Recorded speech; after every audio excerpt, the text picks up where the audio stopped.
안녕하세요 여러분, 코인대학교의 제이입니다. 비트코인을 어떻게 보고 있고 어떻게 매매를 했고 그 다음 지금 어떻게 판단하고 있는지 공유 드리려고 영상을 오랜만에 찍습니다. 비트가 21,600 정도에 있었을 때 이렇게 고점을 두 번 높이고 거기서 제가 드린 가이드예요. 이해하기 어려울 수 있습니다. 하지만 파란 추세선을 넘긴다면 5개의 모티브 웨이브로 엔딩을 그리지 않는 이상 숏은 조심해야 한다.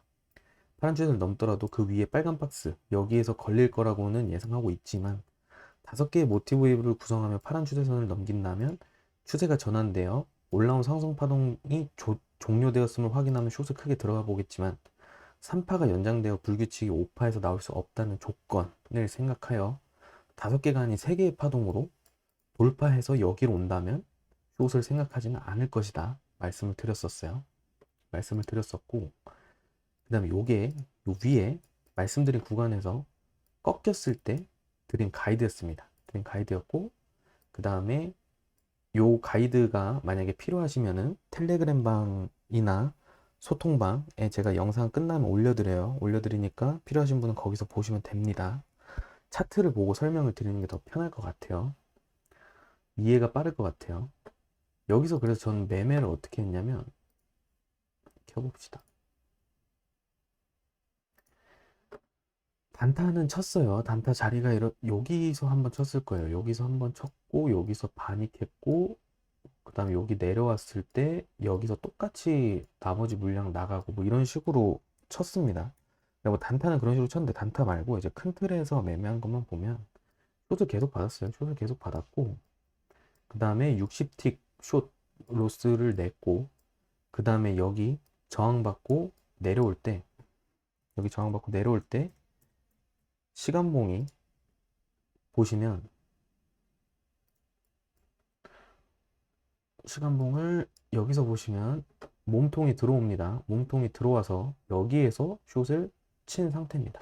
여기서 숏을 친 상태고, 여기서 빠르게 부분익절을 날렸습니다. 부분익절을 날린 이유는 뭐냐면, 아까도 말씀을 드렸지만 5개의 모티브 웨이브가 돼야 되기 때문에 저는 이 고점을 넘어갈 수 있다라는 생각을 하고 있고, 요걸 넘어오면은 저는 숏을 더 받으려고 하고 있어요. 음. 이거를 고점 로스를 내든 본절 로스를 내든 어쨌든 여기서 받을 생각을 하고 있습니다. 그렇기 때문에 이 포지션을 수익으로 마감을 하기 위해서 여기서 빠르게 부분 익절을 날린 상태입니다. 날린 상태고, 그럼 저 위에 박스에서 무조건 걸릴 건 어떻게 알았느냐, 그리고 그 아까 말한 5개의 모티브 웨이브는 무슨 말이냐. 저는 이전 영상에서도 말씀을 드렸지만 이거를 A로 봐요. 그 다음에 이걸 B로 봅니다. 그 다음에 1, 2, 3, 4, 5 해서 저는 여기가 끝이 났다. 여기까지만 나왔을 때 끝이 났다라고 생각을 했어요. 거래량도 포함해서. 그렇게 저는 그렇게 판단을 했었는데, 여기서 드렸던 가이드가 그랬던 이유는 뭐냐면, 여기서 한 번 더 높인다는 말은 무슨 말이냐면, 이걸 1파로 보는 사람들도 있고 1파로 봐도 돼요. 저 동의합니다. 2파. 근데 분명한 거는 거래량을 포함해서 모든 걸 봤을 때 3파는 여기서 끝이 났다. 3파는 여기서 끝이 났고, 그 다음 5파는 거래량이 3파만큼 튀면 안 돼요. 그 다음에 5파 거래량이 튀는 경우는 많이 없습니다. 근데 여기서 여기로 올라갔을 때 왜 여기 극점에서 보던 구간인데도 잡지 않았냐면, 이러는 경우가 대부분이에요. 이런 경우가 대부분이에요. 왜 그러냐면, 지금 여기서 거래량이 튀었어요. 그쵸? 이 거래량이 튀었을 경우에 5파 내에서 거래량이 튀면은 대부분 그 캔들은 5-3파다. 5-5파가 아닌 5-3파인 경우가 대부분이다. 그렇기 때문에 극점에서 안 잡은 겁니다. 확실하게 이 추세선 안으로 다시 들어온 다음에 잡은 거예요. 그래서 제가 생각했을 때는 지금 단기적으로 이 고점을 한번 더 높이고 그 다음에 엔딩을 그리든, 아니면 최소한 요 캔들을 넘어서는 캔들이 나와준 다음에, 그러면 이만큼의 거래량이 나오지 않고, 거래량이 조금 나온다 하더라도 이 거래량이 나오지 않고 거래량에서도 다이버전스를 띄운 이후에 내려가는 게, 조정 파동이 나오는 게 일반적인 그림이다. 그래서 제가 5개 모티브 웨이브를 말씀드렸던 거였고요. 그러면 이 빨간 구간을 어떻게 찾았느냐? 여기를 1파로 본다고 합시다. 1파로 본다고 해요.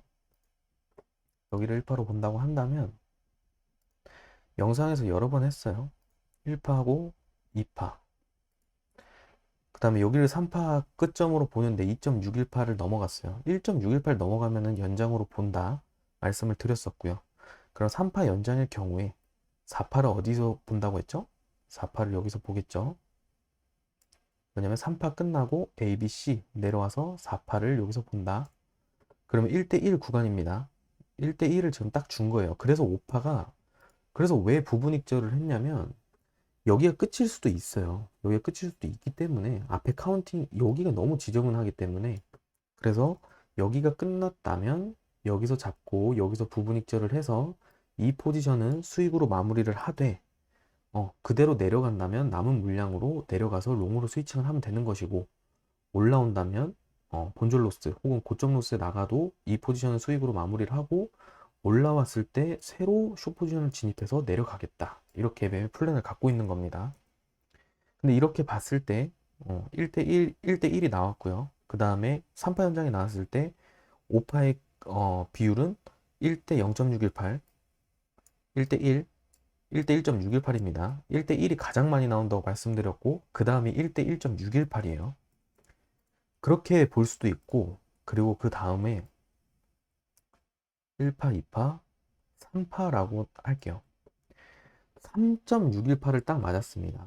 그 말은 무슨 말이냐면 여기가 3파 끝점일 수가 있는 거예요. 1, 2, 3파의 끝점일 수가 있다.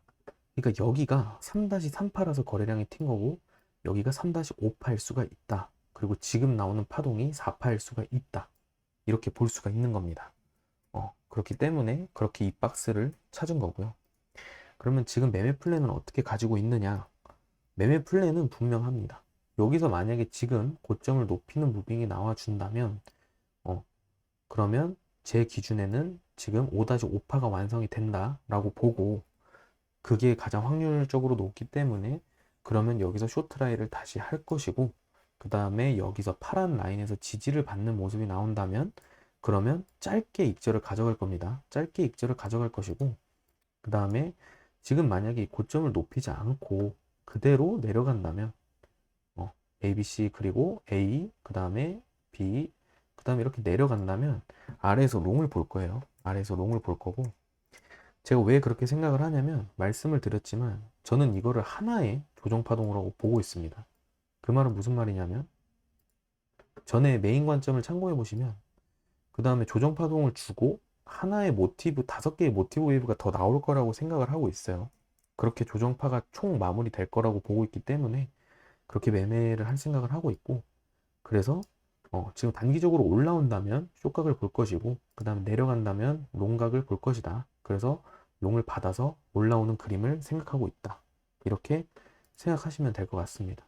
그게 제 매매 플랜이고,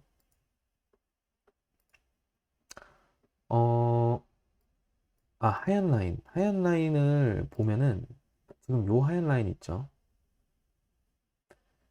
지금 이 하얀 라인이 무슨 라인이냐면 이 라인입니다.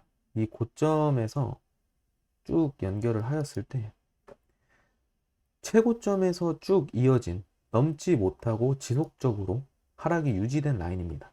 그렇기 때문에 저는 이 라인을 벗어나면 최소한 이 하락 파동이 끝났고 그 다음에 이걸 돌파했을 시에 엄청난 매수세가 붙을 거라고 보고 있어요. 이 라인을 벗어난다면. 그렇기 때문에 그 부분 참고하시면 좋을 것 같고, 그 부분은 기관이 됐든 혹은 개인 투자자들, 개미 투자자들도 거기에서는 엄청나게 보고 있을 겁니다. 저도 보고 있고, 그럴 경우에 기관들 입장에서는 자기들은 적은 돈을 넣어서 굉장히 강한 매수세가 나올 수 있는 구간이기 때문에 굉장히 이용하기 편할 수 있죠. 전 그렇게 보고 있고, 아까 말씀드린 그 5개가 완성이 되는 게 가장 이상적인 그림이기 때문에 여기서 아까도 설명을 드렸지만 마지막으로 한 번 더 헷갈리실 분들을 위해 여기서 3파가 끝났다고 보고 있고 4파 조정 이후에 올라왔을 때 하나 올라왔고 둘, 셋 해서 엔딩을 그리든 어찌됐든 5-5파가 나와주는 게 이쁜 그림이고 거래량의 다이버전스도 띄우는 게 가장 일반적인 그림이다. 그렇기 때문에 한파동이 더 올라와 줘야 이쁘게 만들어진다라고 말씀을 드린 거고요. 고점 높일 가능성이 크다고 해서 부근입질하고 그 자리를 기다리고 있습니다. 지금까지 3개밖에 없다. 여기 전에 말씀드린 거. 여기서 5개의 모티브를 구성하며 넘긴다면 상승 파동이 종료되었음을 확인하면 숏을 크게 들어가 보겠지만, 근데 지금까지 제가 봤을 땐 3개다. 그래서 이렇게 말씀을 드린 겁니다. 그렇게 코멘트를 드리고, 그래서 비트코인에 대한 관점은 여기까지입니다. 그리고 이제 그 거시경제나 이제 그 이벤트를 어떻게 매매에 적용을 하고, 그 다음에 제가 알고 있는 거시경제적 관점을 공유해 달라 하시는 분들이 계셔서, 거시경제를 차트에 녹인다는 거는 굉장히 쉽지 않아요. 그거는 왜 그러냐면 거시경제도 알고 있을 뿐더러 그 단순하게 알고 있는 게 아니라 그거를 냉정하게 어떻게 시장이 반응을 할지를 판단을 해야 됩니다. 그렇기 때문에 그 거시경제와 차트를 둘 다 알아야 하는데 그냥 쉽게 몇 가지만 얘기를 하자면 자료는 없어요. 그냥 말로만 할 거예요. 관심 없으신 분들은 영상을 그만 보셔도 됩니다. 13일에 CPI가 있어요. CPI는 지금 제가 봤을 때 2가지 입장이 중요합니다. 콜 CPI 프레셔가 이제 그 어떻게 작용이 될지 CPI에 대한 압박감이라고 해야 되죠. 한국말로는. 그 다음에 현재 7% 이상의 인플레이션의 측면에서 본다면 악재예요. 이건 분명한 악재입니다. 그리고 그 반대 입장에서 보면은 이 결국에 CPI가 발표가 된다면 그 CPI 지수에 대한 그 시장의 불안감과 이런 악재가 소멸이 될 뿐더러 플러스 지금 year to year CPI 지수가 1%가 하락한 상태예요. 그렇기 때문에 이거는 굉장히 시장에 긍정적인 영향을 줄 수 있고 굉장한 호재라고 볼 수 있습니다. 그렇게 볼 수 있고 그게 13일에 대한 CPI에 대한 제 생각이고 그 다음에 14일은 생산자 물가지수 PPI가 있고 16일에는 쿼드러플 미칭 데이가 있죠. 네 마녀의 날이라고 하죠. 한국은 매 분기별로 2번째 목요일이고 그 다음에 미국은 매 분기별 3번째 금요일이에요. 근데 이게 주가 지수 선물이랑 주가 지수 옵션, 그 다음 개별 주식 선물, 개별 주식 옵션 이렇게 4개가 만기가 되는 날이기 때문에 매도량이 굉장히 급증합니다. 왜냐면 그 만기가 차면은 매도가 돼요. 옵션 하신 분들은 아시겠지만. 근데 그 매도량이 많다고 해서 그러면 주가가 하락하느냐? 그게 아닙니다. 주가가 하락하는 걸 다 매수세가 받아들이면 올라가기도 하죠. 그렇기 때문에 큰 매도와 매수가 공존하는 날이기 때문에 보통 변동성이 많아요. 하지만 항상 변동성이 많은 건 아닙니다. 하지만 변동성이 큰 날로 시장에서 생각이 되기 때문에 그래서 변동성이 크고 22일 날에는 D-Day죠. FOMC에서 금리 결정을 합니다.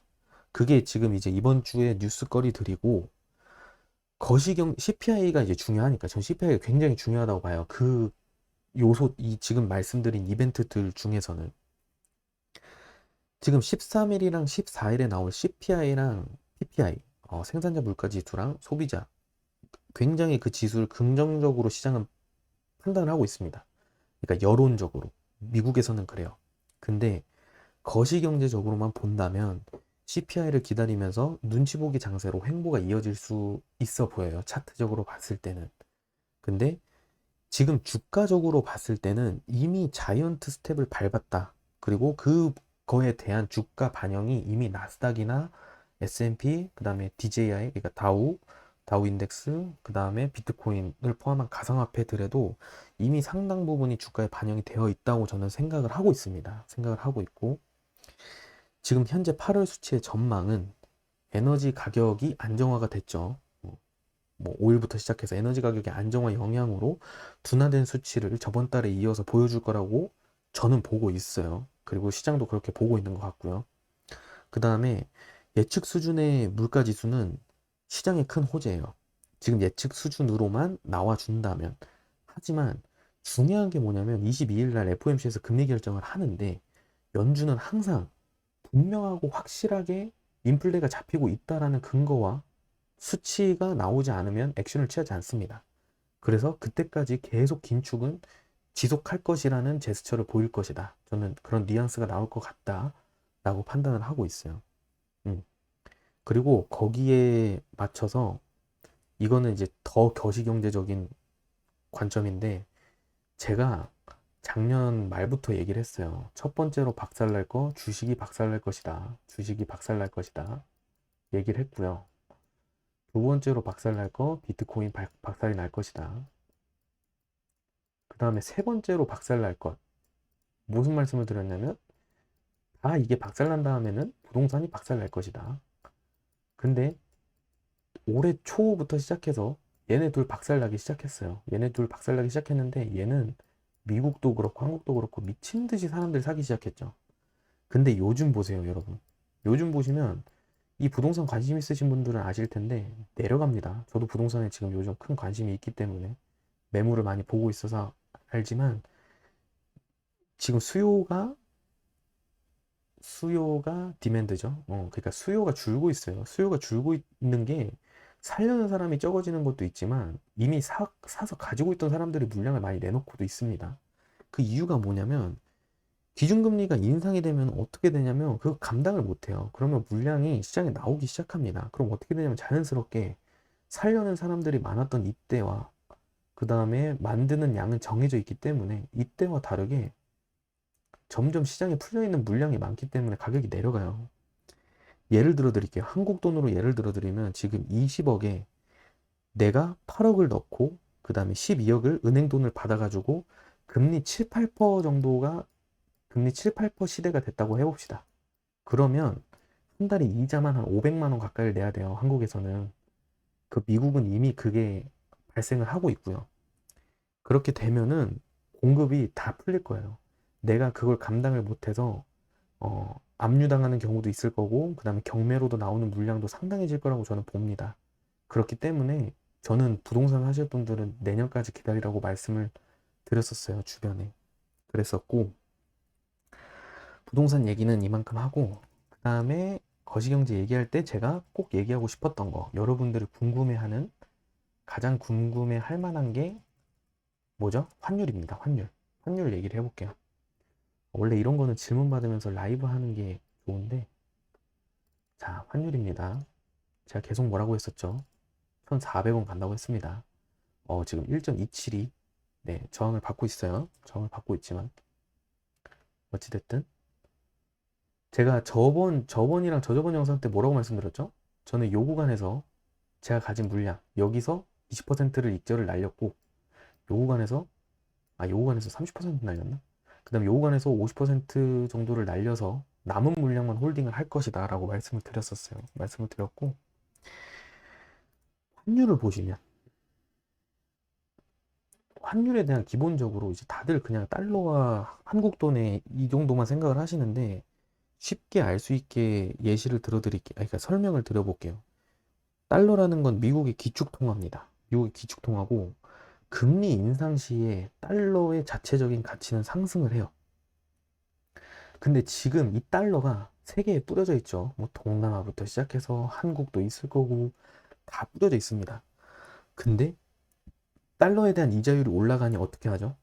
이 값어치를 잘 쳐주고 이자율이 올라가니까 다른 나라에서 미국으로 다 가져다 주는 거예요. 그럼 다 미국으로 돌아와요, 달러가. 그러면은 자연스럽게 어떻게 되죠? 각 나라의 달러의 가치는 각 나라가 보유하고 있는 달러량이 줄어들기 때문에 올라갑니다. 그래서 환율이 올라가는 거예요. 환율이 올라가는 원리가 그렇습니다. 환율이 올라가는 원리가 그렇고 미국에서의 지금 연준에서의 제스처는 뭐죠? 최소한 1년간 우리는 기준금리를 인상을 시키겠다.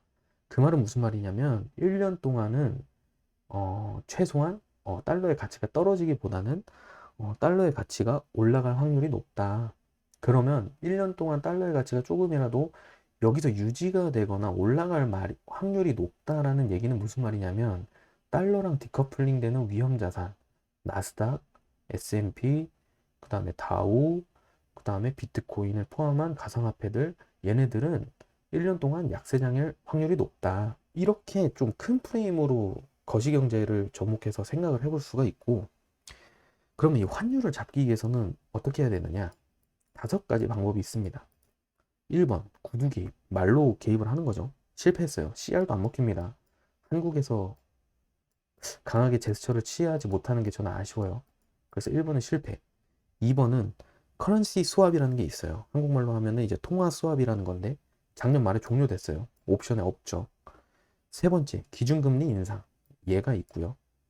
기준금리 인상인데 한국에서 강하게 못합니다. 이 달러를 잡기 위해서 강력하게 할 수가 없어요. 왜 그러냐면 이걸 설명해 드리기 위해서 아까 부동산 설명을 드린 건데 개개인의 그 집, 가계부채가 늘어나요. 그러면은 그게 늘어나면은 개인의 파산부터 시작해가지고 국가적으로 부담이 굉장히 늘어납니다. 그렇기 때문에 공격적인 굉장한 자이언트 스텝의 기준금리 인상을 못하고 있는 거죠. 그렇기 때문에 3번 옵션은 약간 세모, 보류 이 정도의 느낌이고요. 4번은 이제 무역을 흑자 전환을 시키는 거예요. 그러니까 이제 달러를 이제 받아들이는 거, 이제 달러를 늘리는 거죠. 이제 무역 수지를 흑자 전환을 시켜서. 근데 여기서 중요한 게 뭐냐? 에너지 가격이 계속 증가했어요. 그쵸? 에너지 가격이 증가하니까 그러면 수입 물가 자체가 올라가 버려요. 수입 물가 자체가 올라가면 어떻게 되느냐? 당연히 적자가 나겠죠. 무역 흑자가 아니라. 그렇기 때문에 얘도 흑자가 못 나고 적자가 납니다. 다섯 번째, 가장 중요한 게 외환 보유량이에요. 이 외환 보유량이 중요한데 전에 달러 폭등하고 IMF 그때부터 다 과거에 가장 큰 문제가 이거였어요. 외환 보유량. 근데 외환 보유량을 올려야 되는데 이미 많이 사용을 해버렸습니다. 한국에서 외환 보유량을 가지고 있는 거를 많이 이미 사용을 해버렸어요. 그리고 지금 이미 IMF에서 기준으로 잡는 스탠다드 수치가 있는데 그 수치에 미달돼 있습니다. 이미. 하지만 대한민국 정부 국가에서는 위험 레벨은 아니라고 하죠. 하지만 개개인들은 치솟는 환율을 보면서 정말 이게 위험 레벨이 아닌가라는 생각을 할 수가 있겠죠. 그렇습니다. 그래서 일단 큰 틀에서 거시경제적으로 이 정도 말을 하고 싶었고, 근데 이제 그 차트랑 접목해서 거시경제를 보면은 또 재미가 있어요. 근데 물론 당연히 뭐 15분봉, 1분봉, 5분봉을 보면서 거시경제를 접목시켜서 보면은 쉽지가 않겠지만 일봉으로 보면서 이제 그런 이벤트적인 요소들이나 뭐 이런 거를 보면서 같이 보면은 재밌습니다. 재밌고 그런 거시경제적인 얘기는 제가 저도 너무 좋아하고 관심도 너무 많고 그렇기 때문에 자주 얘기를 해드리도록 할게요. 그리고 구독자가 많아지면은 라이브도 자주 할 생각을 하고 있기 때문에 라이브를 하게 되면 그럴 때 더 질문을 받아서 할 수 있지 않을까 생각을 합니다. 네, 거시경제 얘기를 하니까 너무 영상이 길어졌습니다. 항상 말씀드리지만 저희 공부방이에요. 저희 공부방에 뭐 얘기하시네요. 환율, 달러 인덱스, 유가, 금값. 오늘 영상 도움이 되시면 좋겠고 간달프님 새로 오신 분이신데 저희 공부방에서 제가 열심히 하니까요. 관심 있으시면 들어오시고요. 저희 소통방도 다 같이 뭐 얘기 많이 하니까 들어오시고 저희 텔레그램 방입니다. 텔레그램 방에도 이렇게 많이 올려요. 많이 올리니까 관심 가져주시고 저희 공부방 입장 방법은 텔레그램 방 여기 눌러서 공지사항 확인해 주시면 됩니다. 다음 주부터 이번 주네요 이제. 매달 16일부터 말일까지 저희 포인대학교에서 이제 공부방분들을 위한 대회를 진행할 거니까요. 많은 관심 가져주시면 좋겠습니다. 항상 말씀을 드리죠. 매매는 언제나 확률과 손익비 싸움입니다. 언제나 지지 않는 매매하시고 매매로 원하시는 거 모두 이루실 수 있으시면 좋겠습니다. 소통방에 들어오셔서 거시경제 관점이나 뭐 이런 거 같이 얘기 나누셔도 좋을 것 같아요. 네, 그러면 오늘도 행복한 하루 되시고 좋은 하루 되시고 시청해 주셔서 감사합니다. 안녕히 계세요.